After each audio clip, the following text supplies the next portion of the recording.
Assalamualaikum warahmatullahi wabarakatuh. Mohon maaf sebelumnya, saya baru ngirim record video TS. Sebelumnya saya perkenalkan diri, nama saya Rudi Farizal BKS, NIM 19104169115, kelas F Manajemen. Mata kuliah perilaku konsumen. Dosen Bapak Adi Mursalin SEMM. Izin untuk menjawab soal UTS perilaku konsumen. Sebelumnya saya mengucapkan puji syukur kita, panjatkan kehadiran Allah Subhanahu wa taala. Pada saat ini tanggal 15 November 2021 kita masih diberi kesempatan untuk bertemu melalui video record jawaban UTS. Baik, saya akan mencoba jawab soal UTS perilaku konsumen. 1. Jelaskan apa yang dimaksud dengan perilaku konsumen. Perilaku konsumen adalah proses dan aktivitas ketika seseorang berhubungan dengan pencarian, pemilihan, pembelian, dan penggunaan, serta mengevaluasi produk dan jasa demi memenuhi kebutuhan dan keinginan.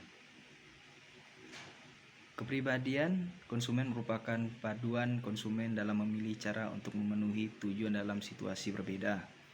Jadi kita harus lebih mengenal karakteristik diri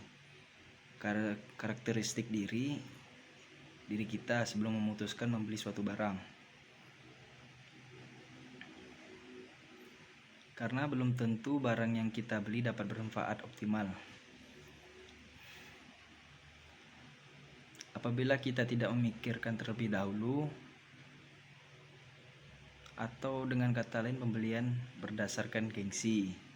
Karakteristik kepribadian konsumen merupakan ciri individu yang berperan sebagai pembentukan sikap dan merupakan petunjuk penting mengenai nilai-nilai yang dianut oleh seseorang konsumen.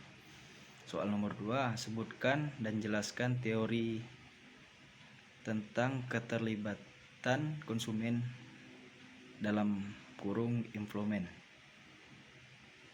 dan persepsi konsumen yang Anda ketahui. 1. Koster dan Lim 2003 dalam kurung menjelaskan bahwa keterlibatan konsumen mencangkup dalamnya apa yang dipikirkan dan dirasakan terkait dengan produk. Dalam hal ini terkait dengan aspek pemenuhan kebutuhan, aspek manfaat yang diperoleh dari produk ataupun aspek etika. Menurut Henry Asel dalam kurung 2004, keterlibatan dan mencakup aspek kognitif dan efektif. Keterlibatan ini dapat berada pada tingkat keterlibatan yang tinggi maupun rendah. Pada keterlibatan tinggi, konsumen mengalokasikan waktu yang lebih banyak dalam rangka pencarian informasi produk. Soal nomor 3.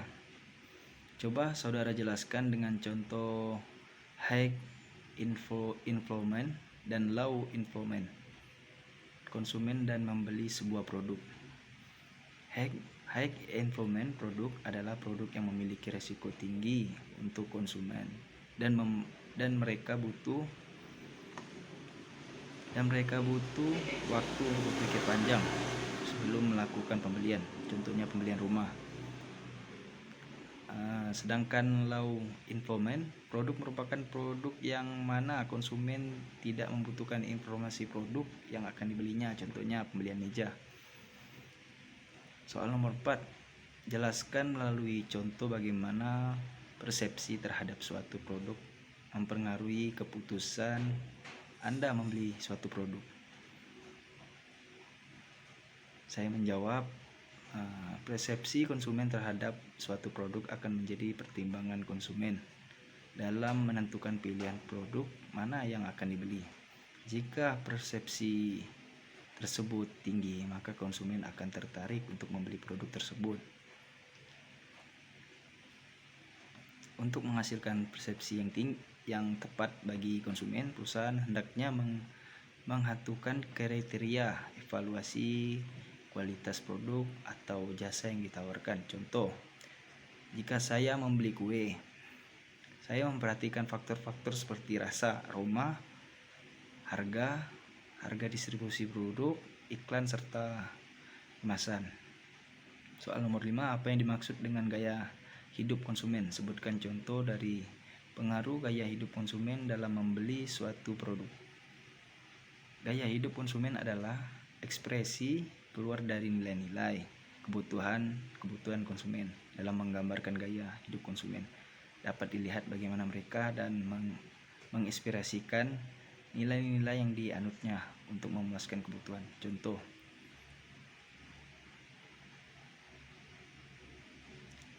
soal nomor 6, coba saudara jelaskan hubungan antara kepercayaan, sikap, perilaku konsumen. Sikap dan perilaku konsumen saling berhubungan, di mana niat membeli dapat digunakan untuk memprediksi perilaku yang akan datang. Sebagai contoh, bila konsumen menunjukkan niat membeli tinggi, dapat diduga bahwa ia akan melakukan pembelian aktual. Karena itu, pemasaran berkepentingan untuk mengidentifikasi niat beli konsumen. Hubungan kepercayaan, sikap, dan perilaku konsumen dihalangi oleh faktor seperti ini: kurangnya keterlibatan, kurangnya kelayakan, kurangnya pengalaman produk secara langsung, kurangnya nilai-nilai keyakinan, perubahan kondisi pasar, dan eksibilitas sikap yang buruk. Soal nomor 7, coba saudara tonton 3 iklan di TV. Sebutkan ketiga iklan tersebut. Setelah Anda menonton ketiga iklan tersebut, maka apakah Anda mempunyai niat untuk membeli produk yang diiklankan tersebut? Jelaskan jawaban Anda dan menggunakan teori persepsi, kepercayaan, sikap, dan perilaku konsumen. 1. Iklan tentang krim wajah seperti Pond's. Yang kedua, iklan krim wajah seperti Garnier. Yang ketiga, iklan krim wajah Citra. Persepsi saya setelah menonton iklan tersebut, saya lebih tertarik dan percaya dengan krim wajah seperti Pond's karena kebetulan saya menggunakan produk tersebut, terbukti nyaman untuk dipakai dan cocok juga untuk kulit wajah, sehingga tidak beralih ke produk lain, dan saya tertarik dengan produk tersebut. Soal nomor 8, tunjukkan satu iklan ketiga orang teman Anda di tempat Anda tinggal. Setelah mereka menonton iklan tersebut, tanyakan kepada mereka bagaimana persepsi mereka terhadap produk yang diiklankan.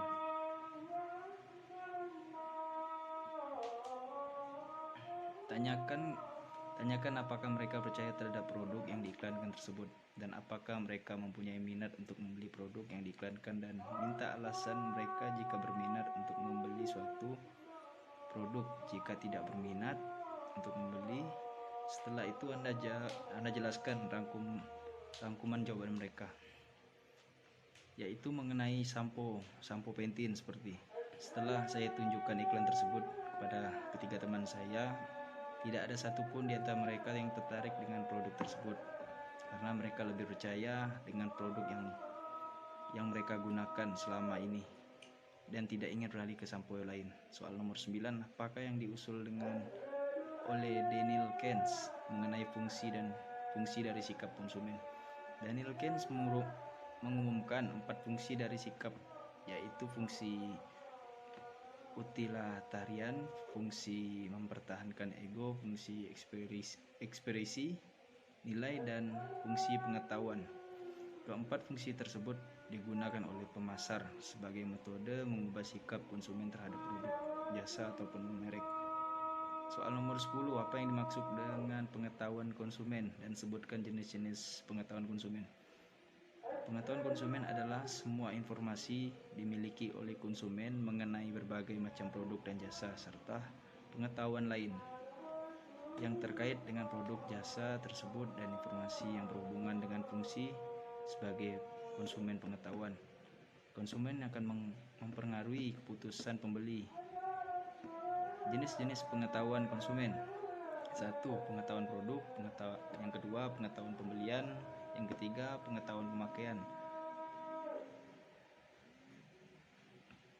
Soal nomor 11, coba saudara sebutkan 5 barang yang ada di rumah Anda yang melibatkan high influence dalam membelinya dan jelaskan mengapa membeli barang tersebut dengan high influence. 1. Mobil merupakan kebutuhan karena bisa digunakan untuk alat transportasi di luar kota dan di jalanan.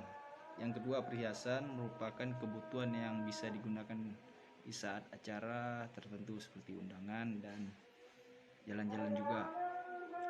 Yang ketiga, handphone merupakan kebutuhan karena sebagai alat komunikasi. Yang keempat, sepeda motor merupakan kebutuhan mendesak saat diperlukan gerak cepat untuk di jalanan. Soal nomor 12. Generasi Z adalah generasi yang lahir sekitar 1997 hingga tahun 2000-an. Generasi yang masih muda dan tidak mengenal kehidupan tanpa teknologi sehingga disebut sebagai gen generasi yang ambisius, mahir tentang digital, percaya diri, mempertanyakan otoritas, banyak menggunakan bahasa gaul, lebih sering menghabiskan waktu sendiri, dan rasa ingin tahu yang sangat tinggi. Coba saudara jelaskan bagaimana perilaku generasi Z yang membeli suatu produk, dan jika Anda sebagai pemasar, bagaimana Anda mengambil peluang di generasi Z.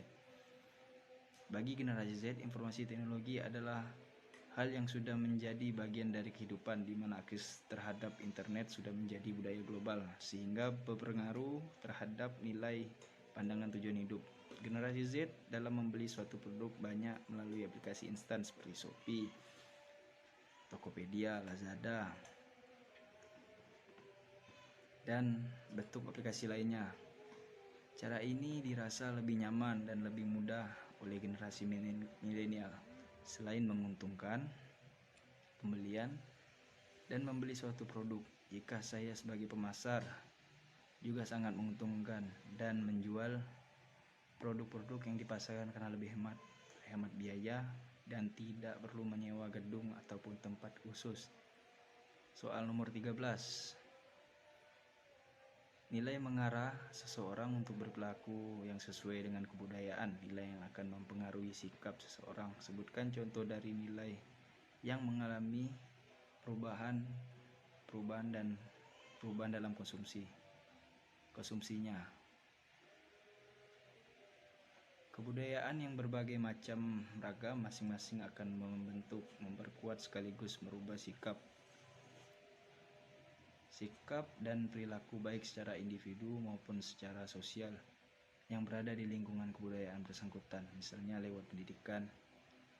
Guru sebagai pelaksana pendidik formal berfungsi sebagai perantara dalam suatu proses pewarisan kebudayaan. Melalui guru, aspek-aspek kebudayaan yang diwariskan dari satu generasi ke generasi lain. Dalam suatu masyarakat, beberapa keterampilan dan kecakapan merupakan aspek kebudayaan seperti bahasa, ilmu pengetahuan, keterampilan sosial, dan sebagainya yang diterima oleh anak lewat proses belajar mengajar sekolah. Soal nomor 14, sebutkan tugas yang sudah Anda kerjakan sebelum UTS perilaku konsumen. Tugas video record tentang low influence di dalam rumah sendiri. Sekian jawaban UTS perilaku konsumen. Sekian dari saya, lebih kurangnya mohon maaf. Wabillahi taufiq wal hidayah. Wassalamualaikum warahmatullahi wabarakatuh.